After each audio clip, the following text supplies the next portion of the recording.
প্রত্যেক বছরের মতো এবছরও কিন্তু 100% কমন পাবেই ভূগোলে। হ্যাঁ, আমি আবার বলছি 100% কিন্তু ভূগোলে কমন পাবে। আমি প্রথমত বড় কোশ্চেন থেকে শুরু করছি। কিন্তু দেখো, তোমরা হয়তোবা ইতিহাস এক্সাম দিয়ে এসে কেউ দেখছো, আমি তার আগে ভিডিও কয়েক ঘন্টা আগে মাত্র ভিডিওটা তো তৈরি করেছি। দেখো, মোস্ট ইম্পর্টেন্ট কিন্তু এখানে প্রশ্ন এইগুলোই, এটা নয় এটা মাদ্রাসাদের জন্য করেছিলাম, এইগুলোই কিন্তু মোস্ট ইম্পর্টেন্ট। এই যে 3টে পার্ট দিয়েছে 100%, এর মধ্যে কিন্তু 2টো তুমি কমন পাবেই, ঠিক আছে? কিন্তু করতে হবে একটা, এর মধ্যে একটা পড়বে 100% শিওর। এর মধ্যে মানে 4টে প্রশ্ন পড়বে, সে তার ভাগ আছে নদীর ক্ষয়কার্যের ফলে, বায়ুর ক্ষয়কার্যের ফলে, দুটো মোস্ট ইম্পর্টেন্ট। আর বাকি এখানে দেওয়া আছে সঞ্চয় কাজের ফলে গঠিত ভূমিরূপ, ক্ষয় বা সঞ্চয় কার্য নদীর মধ্যগতিতে সৃষ্ট ভূমিরূপ, আর বায়ুর ক্ষেত্রে সঞ্চয় কাজের ফলে গঠিত ভূমিরূপ, মেনলি বায়ুর ক্ষয়কার্য, নদীর ক্ষয়কার্য দেখবে। আর এই দুটোর মধ্যে একটা কিন্তু, অর্থাৎ শুষ্ক অঞ্চলে বায়ু ও জলধার মৃত কাজের ফলে গঠিত ভূমিরূপ, আর হিমবাহ জলধার মৃত সঞ্চয় কাজের ফলে গঠিত ভূমিরূপ। এছাড়া এই বায়ুমণ্ডলের উষ্ণতা তারতম্যের প্রধান কারণ, আর সমুদ্র স্রোত সৃষ্টির কারণ, আর ক্রান্তীয় ও মৌসুমী জলবায়ু, এটা অন্তস্থ হবে জলবায়ু অঞ্চলের বৈশিষ্ট্য বা ভূমধ্যসাগরীয় জলবায়ু অঞ্চলের প্রধান বৈশিষ্ট্য। এগুলো গেল তোমার প্রাকৃতিক পরিবেশের মধ্যে, প্রাকৃতিক পাঠ। এবার আমরা আসবো কি আঞ্চলিক। আঞ্চলিকের মধ্যে দেখো, এইখানে লক্ষ্য করো বিভিন্ন ভারতীয় কৃষি ফসলগুলির অনুকূল ভৌগোলিক পরিবেশ।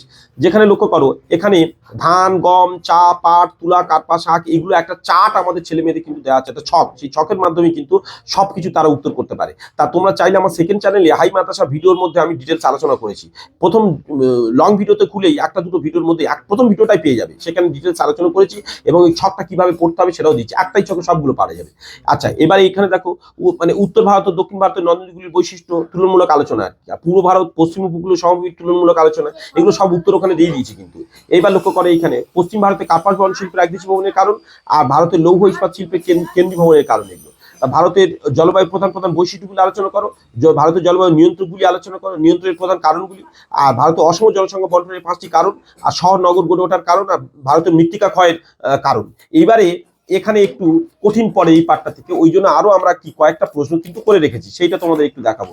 এবার চলো, এছাড়াও আমি পরের পার্টটা তোমাদের একটু দেখাচ্ছি।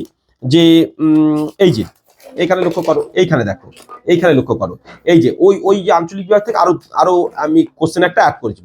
ভারতীয় কৃষিতে জলসেচের প্রয়োজনীয়তা বা ব্যাখ্যা করতে বলবে, বা ভারতীয় জলবায়ুতে অথবা ভারতের জনজীবনে মৌসুমী বায়ুর প্রভাব। এইবার তোমাদের যে 3 নম্বরগুলো পড়বে, 3 নম্বরে কিন্তু কিছু কিছু চ্যাপ্টার আছে 100% সেই চ্যাপ্টার থেকে পড়ে, সেই চ্যাপ্টারগুলো আমি এখানে রেখেছি। তার মানে যে 3 নম্বরে সব দাগে কমন পাবে এরকম নয়। তো এখান থেকে বর্জ্য ব্যবস্থাপনা থেকে দুটো পড়ে নিশ্চয়ই জানো, সেগুলো তোমরা এখান থেকে দেখতে পাবে। এই বর্জ্য ব্যবস্থাপনা দেখো, বর্জ্য ব্যবস্থা পড়া, তার গুরুত্ব, তারপর এই কম্পোস্টিং বা বর্জ্য ব্যবস্থাপনার সুবিধাগুলি আলোচনা করো।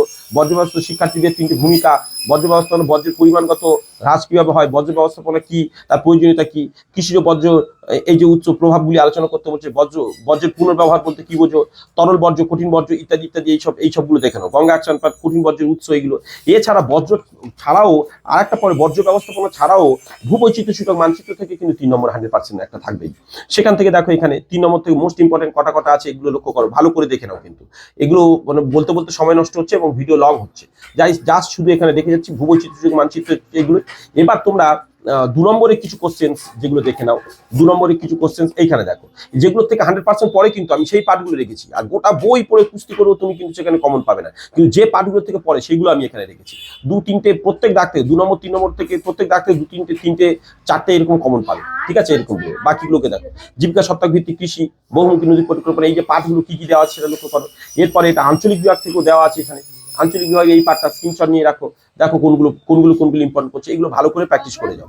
এছাড়া জানতে চাইলে তোমরা নিশ্চয়ই শর্ট ভিডিও সেকশনে অন রাখো, সবাই সাবস্ক্রাইব করে সাথে থাকো, তারপর নিশ্চয়ই তোমরা সেগুলো বুঝতে পারবে বা আরো ডিটেলস আমরা জানাবো। আরো যদি 2-1টা কোশ্চেন কিছু আমার মনে হয় যে প্রয়োজন আছে, সেগুলো তোমাদের জানাবো। এগুলি প্র্যাকটিস করতে থাকো। আমি তোমাদের সাথে ছিলাম, তোমাদের প্রিয় নিতিন স্যার। আশা করি সবার এক্সাম ভালো হচ্ছে আর সাজেশন ফলো করছো নিশ্চয়ই।